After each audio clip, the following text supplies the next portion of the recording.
Welcome to Rohit electrical classes. कल video नहीं upload हो पाई, कोई प्रॉब्लम थी, तो आज अपने बात करते हैं वही सिंगल फेज मोटर। इसको जल्दी से अपने कंप्लीट करेंगे 2-3 दिन में, 2-3 वीडियो में, क्योंकि फिर अपने 3 फेज इंडक्शन मोटर चालू करते हैं। ठीक है, क्योंकि अब क्या यूपी आरबीएनएल के अंदर वैकेंसी आई हुई है और 2-3 वैकेंसीज और आने वाली हैं। तो अपने बात करते हैं सबसे पहले किसकी, सिंगल फेज मोटर जो बच गई थी। देखो, आपको सेल्फ स्टार्ट करने की 3 विधियां जो अपनी फेज सेपरेट की थी वो बताई। पहली प्रतिरोध वाली जो सेपरेट फेज मोटर में कंप्लीट हो गई थी।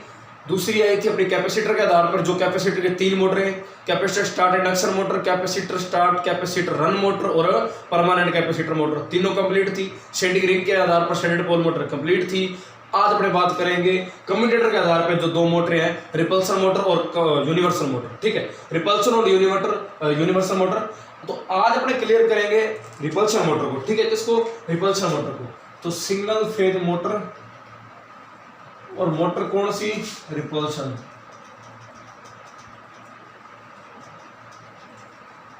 रिपल्सन मोटर कह लो,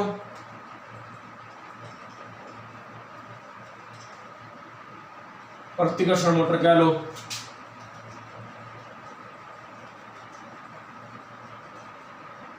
देखो, कई बंदों को स्पीड ज्यादा लगती हो तो भैया इसकी स्पीड थोड़ी स्लो करके आप चला सकते हो यूट्यूब पे, क्योंकि यार जल्दी जल्दी क्लियर भी करवाना होता है। तो सिंगल फेज मोटर पे अपनी जो कम्यूटेटर के आधार पे मोटर थी, एक तो अपनी कौन सी थी? प्रतिकर्षण मोटर, जिसे कर्षण मोटर भी कहा जाता है, और अपना रिपल्सन मोटर इंग्लिश में उसे बोलते हैं। एक ये थी, एक यूनिवर्सल मोटर। तो आज अपने सबसे पहले बात करते हैं प्रतिकर्षण मोटर यानी रिपल्सन मोटर पे। तो ये तो आपको नाम से पता लग रहा है कहीं ना कहीं कि रिपल्सन अगर है तो रिपल्सन का मतलब होता है एक दूसरे को धकेलना, धक्का देना, या दूसरे के ऊपर क्या है, अपोजिट फोर्स लगाना। ठीक है, तो कहीं ना कहीं इसमें रिपल्सन तो होगा, और वो रिपल्सन कहां होगा, कैसे होगा, वो आपको आज क्लियर करेंगे। तो वीडियो को लाइक करा करो, सब्सक्राइब करा करो यार, ठीक है, ताकि और बंदों तक भी पहुंच जाए अगर आपको नई चीज लगे तो। ठीक है, तो अब कम्यूटेटर के आधार पे है, तो इसका मतलब ये तो क्लियर है कि कहीं ना कहीं कम्यूटेटर है, इस मोटर में कम्यूटेटर होगा, और कम्यूटेटर है तो ब्रश भी होंगे। अब ब्रश होंगे तो वो तो आर्मेचर की भांति हो गया। अब आर्मेचर को मैं रोटर कैसे बनाऊंगा जी? आर्मेचर को रोटर कैसे बनाऊंगा? अब रोटर क्यों बनाऊंगा? क्योंकि मैंने यहां क्या कर दिया, मैंने यहां स्टेटर लिख दिया और रोटर लिख दिया। अब मैंने जब रोटर लिख दिया तो इसको मेरे को रोटर तो बनाना ही पड़ेगा ना किसी तरीके से। अगर मेरे को आर्मेचर ही रखना होता तो मैं यहाँ आर्मेचर लिखता ना, मैंने रोटर लिख के असमंजस में रखा आपको, तो इसका मतलब मैं इसको रोटर बनाऊंगा। कैसे बनाऊंगा? तो स्टेटर की बात क्लियर कर दूं यहीं पे ही। सिंगल फेज जो बाकी मोटरें हैं वैसा स्टेटर होगा, और वही स्टेटर पे सिंगल फेज की वाइंडिंग होगी। और स्टेटर आपका सिलिकॉन स्टील का बना होगा, और सिलिकॉन क्यों मिलाते हैं जी? शैतल्य हानि है, स्टेरिसिस लॉस जिसे बोलते हैं, उसको कम करने के लिए। अब आपने उसके अंदर क्या पटलित किया, लैमिनेटेड किया, क्यों जी? एडी ग्रेड को। ये तो चलो आपको पता ही है। अपने बात करते हैं स्टेटर के बाद इसके रोटर की, यानी कि रोटर कैसे बनाऊंगा। तो जल्दी से समझना कंडीशन क्या है।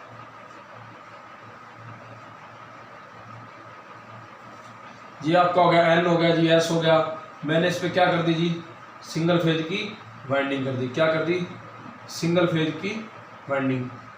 मैंने आपको पहले बोल दिया कि वही स्टेटर पे सिंगल फेज की वाइंडिंग होगी, सिंगल फेज एसी। अब क्या होगा इसके अंदर, मैं जो रखूंगा सबसे पहले आपका क्या आ गया?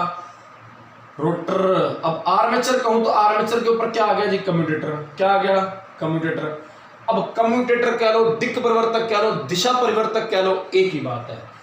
अब मैंने क्या किया, इस दिशा परिवर्तक के ऊपर जो लगे हुए आपके क्या थे? ब्रश थे, जिन्हें आप प्रिय मानते हो। अब इन ब्रशों को अगर मैं ओपन रखूं तो आर्मेचर है। अब आर्मेचर की क्या होती है? वाइंडिंग ओपन होती है, उसमें सप्लाई दी जाती है। मैंने इसमें कोई सप्लाई नहीं देनी, मैंने इसमें कोई सप्लाई नहीं देनी। और अगर सप्लाई नहीं देनी तो फिर ये आर्मेचर कैसे होगा? रोटर बन जाएगा ना, क्योंकि रोटर हमेशा शॉर्ट सर्किटेड होता है, ओपन सर्किट नहीं होता। तो मैंने क्या करा दिया जी? ये आपके ब्रशों का क्या करा दिया? शॉर्ट करा दिया। क्लियर याद रखना कि रिपल्सन मोटर में अगर मैं कहूं तो क्या कहूं कि आर्मेचर से कैसे अलग होगा, रोटर कैसे बनेगा। तो इसके सर्किट को क्लोज कर दिया जाता है। देखो, 2 कंडीशन होती है, या तो इसके ब्रशों को शॉर्ट करवा दो, या इसके क्या करवा दो? पूरे सेगमेंटों को शॉर्ट करवा। चलो वो अलग बात है, दूसरी विधि है। तो अपने पहले बात कर रहे हैं कि मैंने इसके अंदर क्या किया कि दोनों ब्रशों को शॉर्ट करवा के एक क्लोज सर्किट बना दिया।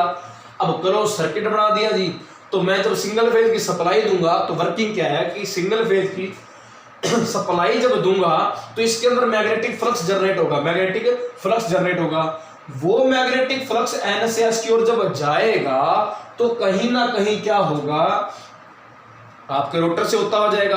और रोटर जब बीच में चालक रखा है और घूमता हुआ आपका, यानी कि इसके अंदर जो फ्लक्स चल रहा है, तो क्या होगा कि इंडक्शन तो होगा ना। इंडक्शन क्या होता है सभी जानते हैं। देखो यार, आपने बहुत बार पढ़ा होगा कि आपका मैं पूछूं अल्टरनेटर किस सिद्धांत पे कार्य करता है जी, विद्युत चुंबकीय प्रेरण, यानी कि फैराडे के इलेक्ट्रोमैग्नेटिक इंडक्शन के सिद्धांत पे कार्य करता है। मैंने समझ लिया, मान लिया, पर कभी समझा कि इंडक्शन का मतलब एक्चुअल क्या होता है।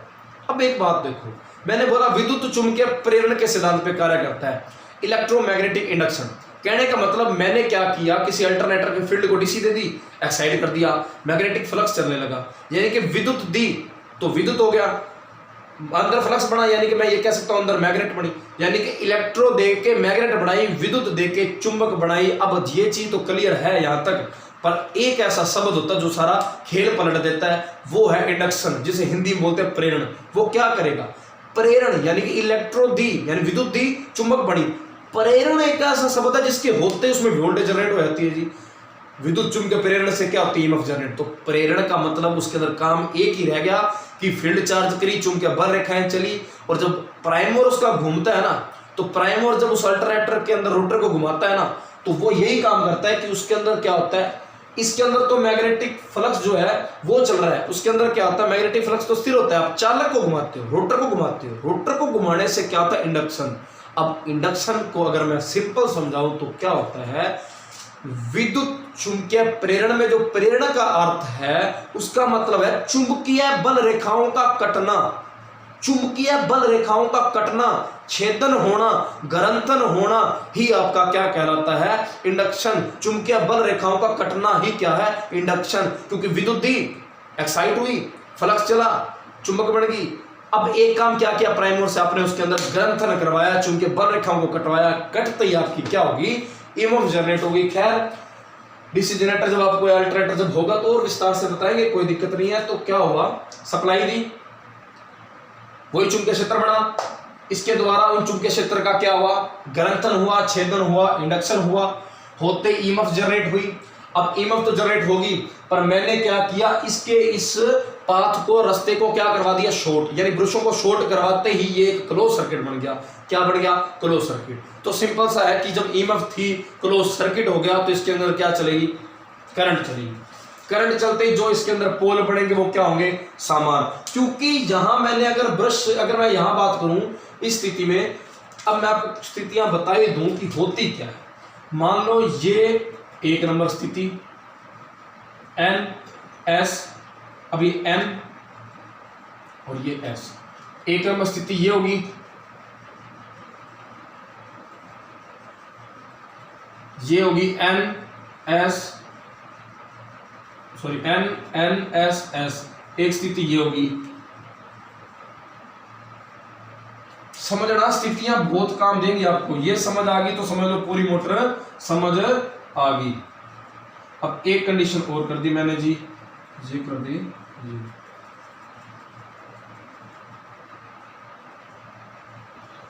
अब इसके अंदर क्या है कि ये देखो, एक चीज और दिमाग में रखना, जल्दी से समझना कि क्या होगा कि ये तो देखो, ये हो गया स्टेटर का एक्सिस, क्या होगा, स्टेटर का एक्सिस, और ये आपका होगा रोटर का एक्सिस।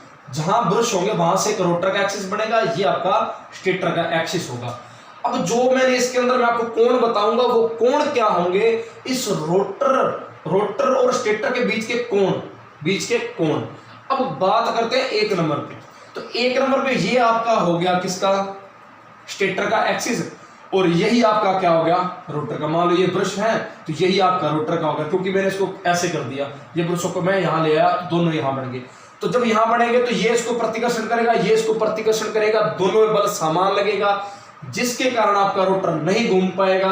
और ये अपने कह सकते हैं कि इस 0 डिग्री के एंगल पे, इन दोनों के बीच में कोई एंगल नहीं बन रहा, कोई एंगल नहीं बन रहा, तो 0 डिग्री पे आपकी टॉर्क और आपकी स्पीड 0-0। क्लियर, क्योंकि कोई बल नहीं लग रहा, अपोजिट जाम हो गया।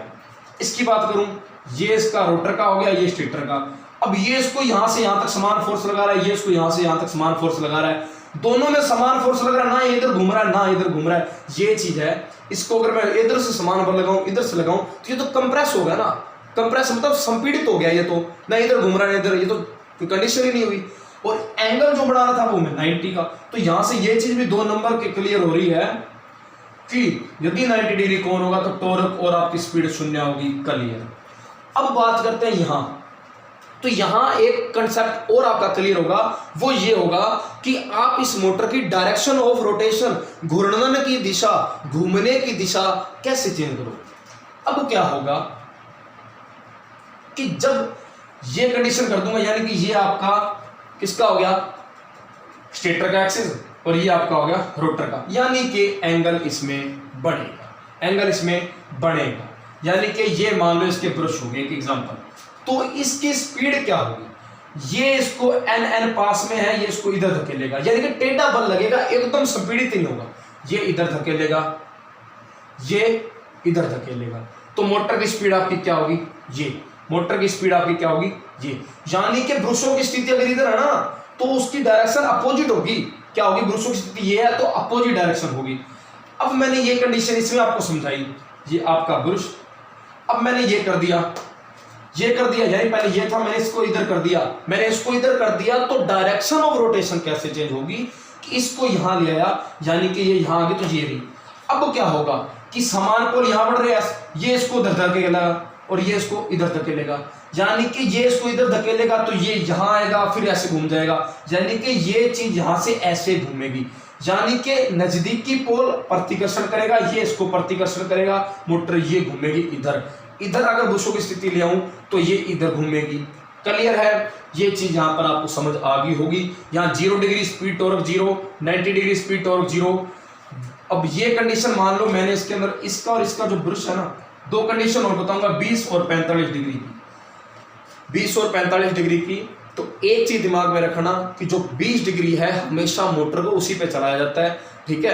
अब क्यों ये भी आपको बताऊंगा। तो पहले ये 4 कंडीशन दिमाग में आपके आ गई होगी, इसमें 0 0, इसमें इधर है तो ये इधर धकेलेगा, इधर धकेलेगा, तो मोटर की डायरेक्शन ये। अब इसको मैंने डायरेक्शन को इधर कर दिया, ये चीज मैं इधर ले आया तो ये इधर धकेला, ये इधर धकेला, क्योंकि आपस में ये, तो मोटर की डायरेक्शन ये याद रखना कि आपसी जब होंगे ब्रुशों की स्थिति एन के पास आएगी ना तो मोटर इधर फोर्स करेगा, और अगर ये एस एन के पास नीचे से आएगी तो ये इधर फोर्स करेगा। तो डायरेक्शन आपको पता लग गई, ब्रुशों की स्थिति को आप यहां से यहां ले आओ तो डायरेक्शन भी चेंज हो जाएगी, ठीक है यार। लाइक और सब्सक्राइब जरूर किया करो, ठीक है। 4-5 वीडियो डाल दिया, अभी तो कोई इतना रिस्पॉन्स आ नहीं रहा, चलो अच्छा है जो है। अब इसके अंदर ये तो क्लियर हो गया कि ये क्या करेगा, ये इसको इधर धकेलेगा, ये इधर, तो आपकी डायरेक्शन क्या होगी, ये होगी, क्या होगी, ये। और यहां अगर मैं कंडीशन लेके आऊं कि क्या करना चाहूं मैं, ये एन ये एस वही वाइंडिंग को सप्लाई दे दी, अब ये मैंने क्या कर दिया, इसको इधर कर दिया, इसको इधर, तो क्या होगा, नजदीकी पोल फिर यहां बढ़ेगा। देखो ब्रुशों का काम होता है कंज्यूम करना, जहां से एंटर करता है करंट, तो पोल यहीं बढ़ेंगे इन चीज पे। तो जब ये इसको इधर धकेलेगा, ये इधर धकेलेगा, तो मोटर की डायरेक्शन क्या हो जाएगी, ये। तो ब्रुशों की स्थिति जब यहां से मैं यहां लाया, यानी कि यहां लाया, तो डायरेक्शन भी चेंज होगी, आपके सामने ही है। तो यहां तक आपको समझ आ गया होगा। अब बात करते हैं स्पीड कंट्रोल की, किसकी, स्पीड कंट्रोल की। तो स्पीड कंट्रोल के लिए मैं आपको कंसेप्ट सिंपल सा क्लियर कर दूं एक ही अंदर, कि अगर speed control SC speed control N हो गया, ये एस हो गया, ये आपका ब्रुशों की स्थिति होगी। अब मेरे ये हो गया स्टेटर का एक्सिस, ये हो गया रोटर का एक्सिस। तो याद रखना 0 से लेके 20 45, अगर आप एंगल कोण बढ़ाते जाओगे, कोण बढ़ाओगे तो स्पीड बढ़ेगी, पर कब तक, 90 से पहले तक। वैसे यार 45 से ऊपर करना भी नहीं चाहिए और करते भी नहीं है, क्योंकि एंगल यार डिपेंड करता है कि स्पीड क्या होगी, ठीक है। तो मैंने ये एंगल मान लो 20 का बनाया, पहले 0 का मान लो, ये दोनों 0 थे तो पक्ष गति 0 टॉर्क 0। मैंने इसको खिसकाया, यहां से यहां लेके आया, 20 डिग्री का एंगल बना, और 20 डिग्री का एंगल बना तो मोटर अच्छे से घूमना स्टार्ट होगी, यानी कि रेटेड टॉर्क, मानक बल आघूर्ण रेटेड टॉर्क और रेटेड स्पीड यानी कि मानक गति जो मोटर की है वो आपको 20 डिग्री के एंगल पे ही मिलेगी, ये चीज याद रखना। और 45 डिग्री के एंगल की अगर बात करूं तो 45 पर मैक्सिमम टॉर्क और मैक्सिमम स्पीड जो होती है वो 45 डिग्री पे होती है बस। और 90 और 0 डिग्री पे गति टॉर्क दोनों शून्य होता है। क्लियर हो गया होगा आपको। अब मैंने जैसे जैसे इसके अंदर कोण लाया था 0 से 20 की ओर, तो इसके अंदर बढ़िया स्पीड आ गई, रेटेड और टॉर्क आ गया। और थोड़ा और बढ़ा के 45 किया तो 45 में इसके अंदर मैक्सिमम हो गया। उसके बाद अगर मैं 90 लेके जाऊंगा 0 हो जाएगी। वो क्लियर आपको हो गया होगा। तो हमेशा 45 पे बहुत कम किया जाता है, पहली बात नहीं किया जाता, तो हमेशा किया कितना जाता है 20 पे। तो इसको जब खिसकाना हो ना कभी तो एकदम मत खिसकाना, तो ये याद रखना, धीरे धीरे खिसकाना, कहानी हो जाएगी मुझे। तो आपको अब जल्दी से कुछ चीजें मेन जो पॉइंट आप क्लियर कर दूं। अगर आपको DOR और आपको क्या करनी हो इसकी स्पीड, DOR चेंज और स्पीड कंट्रोल, तो दोनों क्या होंगे, ब्रश की स्थिति, यानी कि ब्रश की स्थिति पर ही कंट्रोल हो गया सारा सिस्टम यहां पे। अब क्या होगा दूसरा, इसका जो स्टार्टिंग टॉर्क होता है, स्टार्टिंग टॉर्क वह रनिंग टॉर्क का 300% तक होता है जी, उत्तम टॉर्क होता है। और इसका जो स्टार्टिंग करंट होता है SC स्टार्टिंग करंट वो कम होता है। तो ये 4 चीजें थी। और इसकी ये मेन पॉइंट जो है इनमें से क्वेश्चन उठाया जाता है, स्पीड, DOR, टॉर्क, करंट। बाकी आप समझदार हो, सिद्धांत इसका प्रतिकर्षण हो ही गया है, कैसे होगा, कैसे किधर घूमेगी, क्लियर हो गया होगा। अब एक मजे की आपको बात बता दूं कि इसका एक ऐसा यूज बता दूं जो आपको कॉपियों किताबों में शायद मिले। आपने देखा होगा कि रेलवे की जो पटरियां होती है ना, क्या होती है, रेलवे की पटरियां, उसमें इस तरीके से आप कभी रेलवे की पटरी में जाते हो ना तो आपको एक कंडीशन मिलती है, ठीक है। वो कंडीशन क्या होती है आप समझना। मोटर की पटरी के अंदर ये चीज होती है कि कभी मान लो मोटर ट्रेन को इधर जाना हो ना तो ये इधर चिपक जाती है, ट्रेन को इधर जाना हो तो इधर चिपक जाती है। अब कैसे, अब ये तो हुआ इसका प्रतिकर्षण, ये हुआ आकर्षण। तो यही मोटर होती है, क्लच होता है, उसको खींचने से क्या होता है, आकर्षण होगा, यानी कि अपोजिट फोर्स इधर से इधर लगेगा तो इधर हो जाएगी, इधर इधर लगेगा तो इधर हो जाएगी। ट्रेन आपकी, अगर ट्रेन के अट्रैक्शन कार्य देख रहे हैं, अट्रैक्शन कार्य, तो अट्रैक्शन कार्य के लिए इसका उपयोग किया था। अट्रैक्शन का मतलब यही हो गया, खिंचाव। तो ये आपकी मोटर यहाँ कंप्लीट हो चुकी है, ठीक है। और अब इसके अलावा आपको कंप्रेसर वगैरह में भी इसका उपयोग किया जाता है, बाकी आप पढ़ लेना। तो आज चलो 17 मिनट हुए हैं। आपकी एक मोटर और है यूनिवर्सल मोटर, वो भी कंप्लीट आज करवा ही देते हैं, ठीक है। तो यूनिवर्सल मोटर,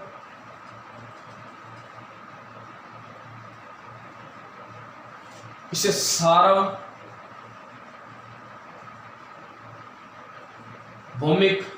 और सार्वत्रिक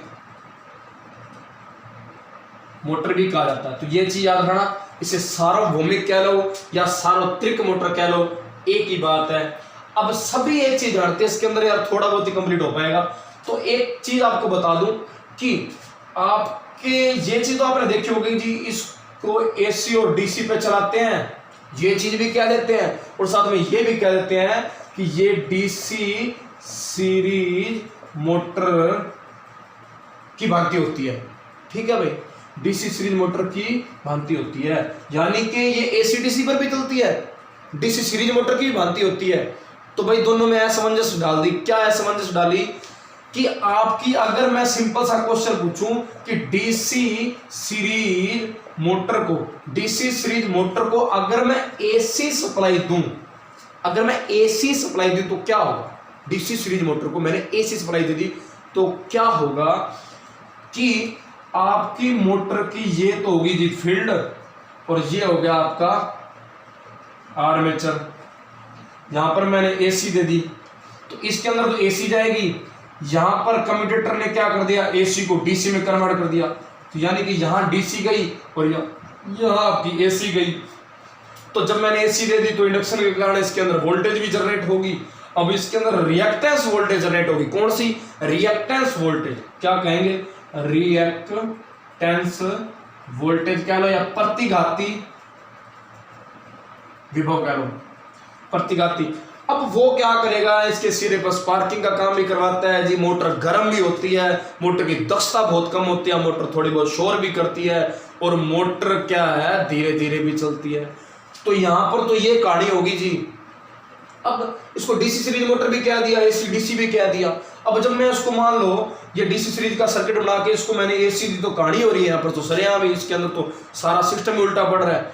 तो वो इसके अंदर कुछ ना कुछ डिफरेंस तो जरूर डाला होगा जो इन होने वाली कहानियों से बचाएगा, स्पीड, दक्षता, शोर, हीट, इनसे बचाएगा।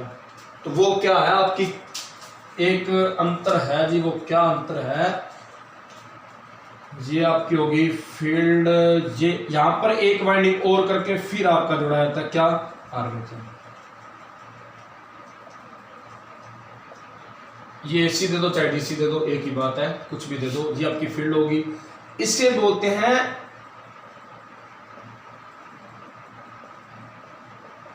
कंपनसेटिंग, कंपनसेटिंग वाइंडिंग कह लो या प्रतिपूरक लपेट कह लो, प्रतिपूरक लपेटन कह लो, कंपनसेटिंग वाइंडिंग कह लो, या इसे क्षतिपूर्ति वेस्टर्न कह लो, और या आप इसे क्या कह सकते हो, प्रतिकारिता कुंडल। वैसे एक बात बता दूं कि यहां पर तो मैंने चलो वाइंडिंग का सेम नाम ही लिखा है जी, कंपनसेटिंग, प्रतिपूरक, क्षतिपूरक, प्रतिकारिता एक बात है। जहां पर मैं क्यों अलग अलग लिखता जा रहा हूं, तो इसका एक लॉजिक है। लॉजिक ये है कि है सब वाइंडिंग के नाम पर अलग अलग इसलिए लिखे ताकि आपको ये पता लग जाए, वाइंडिंग कह लो, कुंडल कह लो, क्वाइल कह लो, और चाहे आप वेस्टर्न कह लो, लपेटन कह लो, एक ही बात है, चाहे क्वाइल कह लो। तो ये कुछ बातें थी। तो इसके अंदर यहां क्या जाएगी, एसी दोगे तो एसी जाएगी, डीसी दोगे डीसी जाएगी। अब एसी देने से रेटेंस वोल्टेज को शमन ये कर लेगा। तो ये कुछ कंडीशन है आपको पता होनी चाहिए कि एसी और डीसी में क्या होगा। पहला तो ये हो गया डिफरेंस, ठीक है। अगर मैं यहां डीसी सीरीज की बात करूं, यहां यूनिवर्सल मोटर की बात करूं, तो इसकी बनावट के हिसाब पर यहां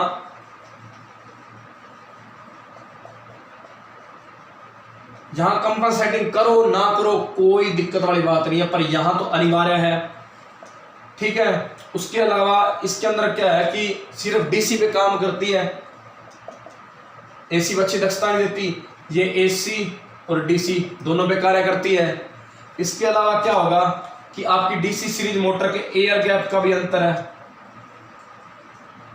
इसके अंदर ज्यादा रखा जा सकता है 2 से 2.5 तक, पर इसमें एयर गैप हमेशा कम रखा जाता है, क्योंकि इसके अंदर क्या होता है, एसी पे भी काम करते हो तो अधिक शोर और चिंगारियां और को कम करने के लिए आप क्या करते हो, कम रखते हो 1 से 1.5 mm तक, ठीक है।